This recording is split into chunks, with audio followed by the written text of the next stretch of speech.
Comme à mon habitude, je vais vous présenter en direct les opportunités d'achat que mon tracker a repérées hier. Vous voyez la liste ici à droite, je les ai classées par ordre de momentum, c'est-à-dire du plus fort au plus faible.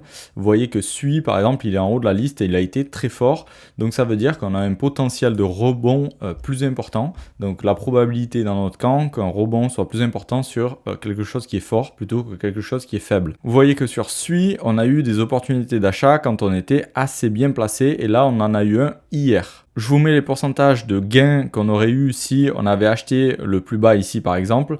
Sur SUI, on aurait fait du 733%, donc du x8. Donc si vous avez mis 1000 euros ici, vous aurez eu 8000 euros en haut environ.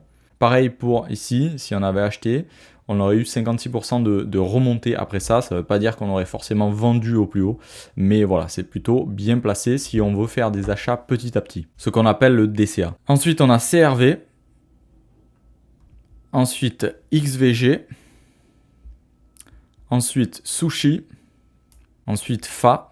C'est tout en transparence. Ça, c'est arrivé dans le passé. Je vous fais des updates ici sur ma chaîne YouTube. Mais si vous avez l'outil que je mets à disposition sur réussirinvestir.com, vous le verrez par vous-même. Je vais enlever les pourcentages, c'est peut-être un peu confusant. Ensuite, DIA, on en a eu un hier aussi. Uni. One. Super. Gala, FIO, AVAX, VID-T, SCRT, OG, Dash, IDEX, PP, Shiba, APT, Alpaca, Badger, ZRX, Chess, LRC, Nuls, CHZ, Celer, Kutum,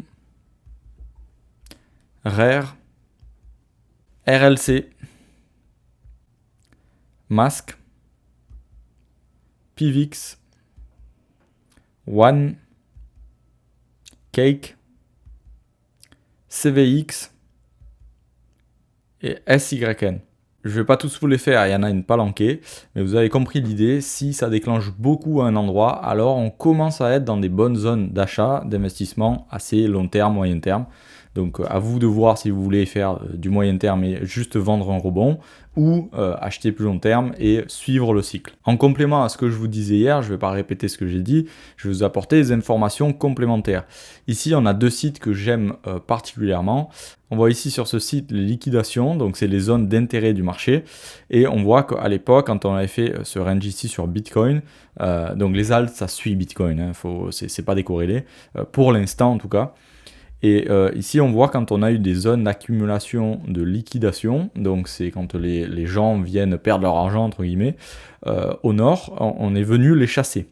Et là, c'est l'inverse. Ici, on a des accumulations de liquidation au sud, ça veut dire que tout le monde pense que ça va monter. Ici, tout le monde pensait que le Bitcoin allait se crasher, donc du coup, ça a créé des liquidations au nord. Et là, c'est plus ou moins l'inverse. Quand tout le monde pense que ça va aller au nord, alors on a les liquidations au sud. Et le marché, c'est vrai qu'il est souvent attiré par ça. Donc ça, c'est le cas un peu pessimiste. Et on a des liquidations jusqu'à 46, 45 000. Ça paraît être un gros crash. Ça voudrait dire qu'on entamerait un bear market, entre guillemets, quoi, une petite phase baissière. Donc ça serait pas cool du tout. Ici en haut, je vous l'avais déjà montré, c'est l'exposition des gros bras au marché des cryptos, entre guillemets. Donc là, c'est le Bitcoin. Vous voyez en vert qu'ils se sont désexposés, alors que le prix, ici en jaune, est à peu près similaire. Donc ça veut dire qu'on peut interpréter ça comme une genre de divergence. Donc ceux qui sont familiers avec les indicateurs techniques, c'est pareil, c'est le même principe. Quand le prix est au même niveau et qu'on a une baisse de momentum, ou c'est-à-dire une baisse de force du prix, soit une baisse de désexposition, par exemple sur les gros bras, on peut potentiellement se dire que il commence à se dérisquer. Ça ne veut pas dire que ça va cracher d'un coup, mais voilà, c'est à noter que sur les plus hauts comme ça, on a des divergences. Alors ça peut très bien être ravalé et continuer à monter, mais voilà, il faut accumuler les évidences et en fonction de ça, on fait sa thèse et on se biaise, donc haussier ou baissier, et on prend des positions en conséquence. N'hésitez pas à demander de l'aide si vous êtes perdu, je vous dis à la prochaine.